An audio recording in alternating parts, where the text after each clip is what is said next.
this opportunity to do a Q&A, to learn together, to have a conversation together, maybe if it's one-sided because I'm speaking and I can't see you, but it's taking place in the Pesach Kashrut Forum for a very important reason. And it's important for me to stress that reason. The reason is that many people may think that this forum exists only once in a while, only here on Pesach, only about Kashrut, only for things that they might think are important to them. But I wish for people to know that we are here the whole year. There's an approach to Judaism and to Halakha that is available the whole year. And we want Jews not just to have an easy way out, like I mentioned at the end of my Pesach seminar, but I want Jews to have an easy way in, to realize that there is a Judaism that they know is true in their heart, that they've heard before, if not from parents and grandparents, then from Chachamim, and from the inner intuition that HaKadosh Baruch Hu put inside of them. And so many people who are turning away from HaKadosh Baruch Hu, turning away from Torah, my dream is to be able to look them in the eyes and say, my dear friends, before you run, before you leave what you think is Torah in Judaism, realize that it has nothing to do with HaKadosh Baruch Hu, has nothing to do with Torah, has nothing to do with mitzvot. But this Judaism is the kind of Judaism that I would run away from also. And there's the Judaism of HaKadosh Baruch Hu, and a Judaism of Torah, and a Judaism of mitzvot that many people don't even get a chance to experience in their life. And for that very reason, we have this Q&A. I wish to give those people who are used to dealing with Kashrut and Pesach, and hearing only, this is approved for Sephardim, this is okay for Ashkenazim, this is okay for Ashkenazim who are leaning to bet kidniyot. Are peanuts kidniyot? Is canola kidniyot? Those questions are just symptoms of a much larger worldview. They're little fragments of something that is much more glorious.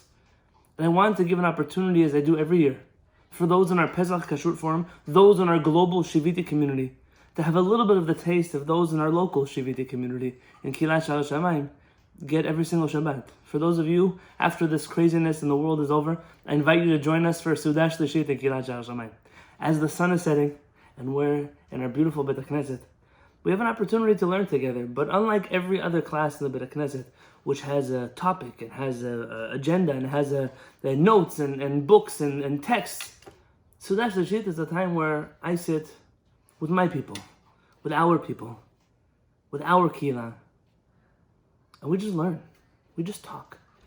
We experience what it's like to just discuss Judaism. I've always been puzzled by those people who say, if you sit at a table and you don't share Divrei Torah, X, Y, and Z, those are the words of the Chachamim, it's true. So can someone share with us a Divrei Torah? So everyone stops talking about football, or stops talking about movies, or stops talking about whatever was exciting for them, politics, whatever it is that makes them excited, and then some boring person gets up and rambles out a Divrei Torah that either they wrote on a folded paper in their pocket, or they're reading from a book.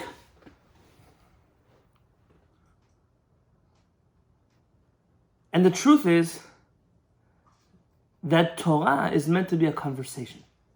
And it has to be an organic conversation, a natural conversation. It should be that at any table that you are a part of, that people are speaking Divrei Torah.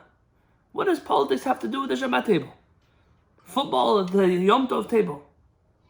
What does your favorite movie have to do with the Seder Pesach? Unless it has to do with the Seder Pesach.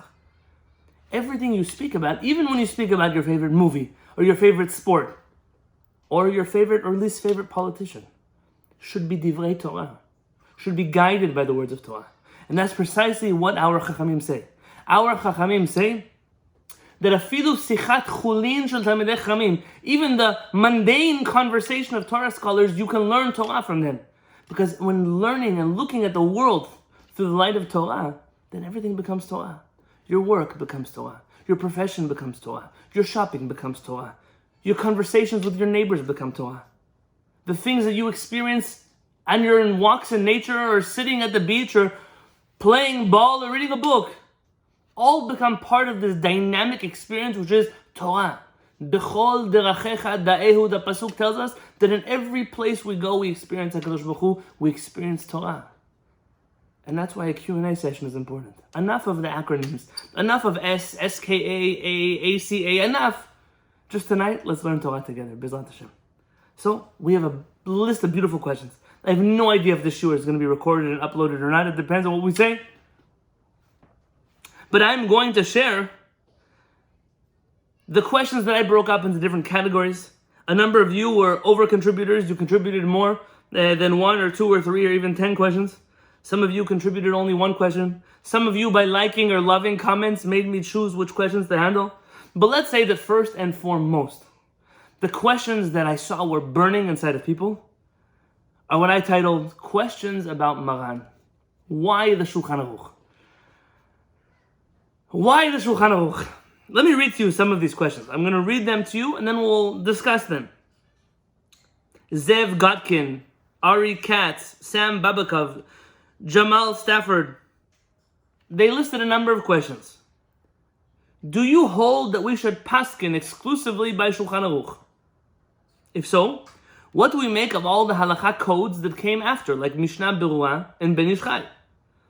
And if not, why Shulchan Aruch and not just stick to the Rambam?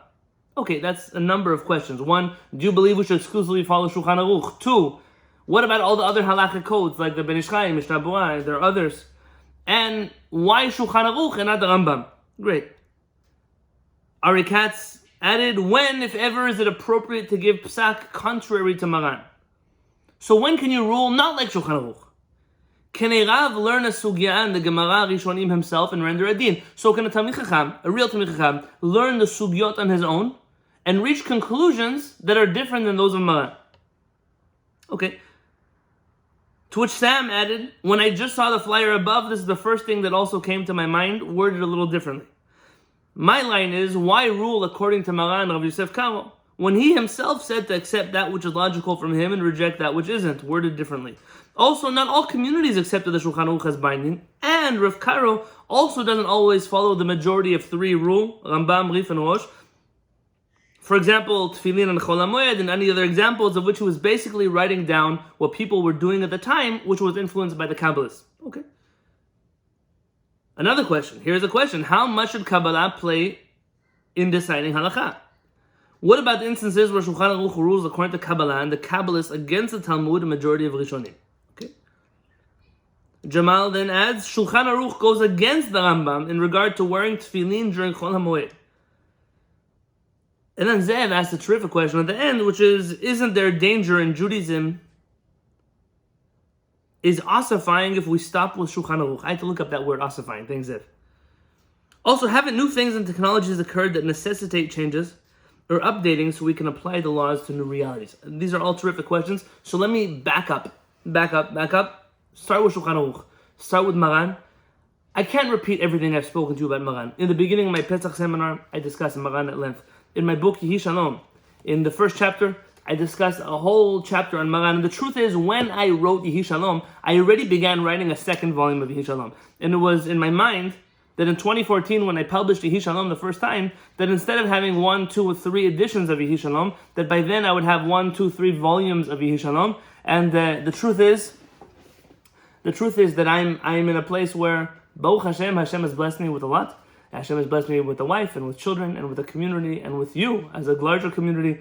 And my life simply hasn't allowed me, in the words of our Chachamim, Ma shehalev oshek, what your heart desires, hazman choshek. Ma shehalev choshek, hazman oshek, what your heart desires, time took away from me. And I haven't yet had a chance to write part 2 of, did we really accept all the rulings of Maran, like a rule in number 1. But let's discuss. So Maran Rabbi Yosef Karo writes the Shulchan Aruch. As I mentioned in Yehi Shalom, התפשטה הוראתו בכל ספרד. All of the Sephardim in the world accepted the rulings of Maran. Now you mentioned that there are some that didn't accept the rulings of Maran. Let's just lay down some groundwork and I'll get to the details.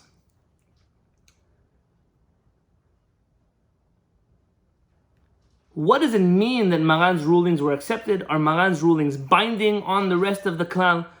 Can we deviate from the rulings of Maran? Are Chachamim allowed to deviate from the rulings of Maran? What do we do in the situations where Maran himself goes against things that he claimed to be rules? Like ruling the majority out of the 3 poskim, the Rambam, the Rif, and the Rosh. What do we do with all of that? And then lastly, what about the danger of holding Judaism captive in the realm of Shulchan Aruch, and it will become ossified, meaning frozen in time, I think these are all wonderful questions. So al rishon rishon, ועל אחרון אחרון. First, and last is last.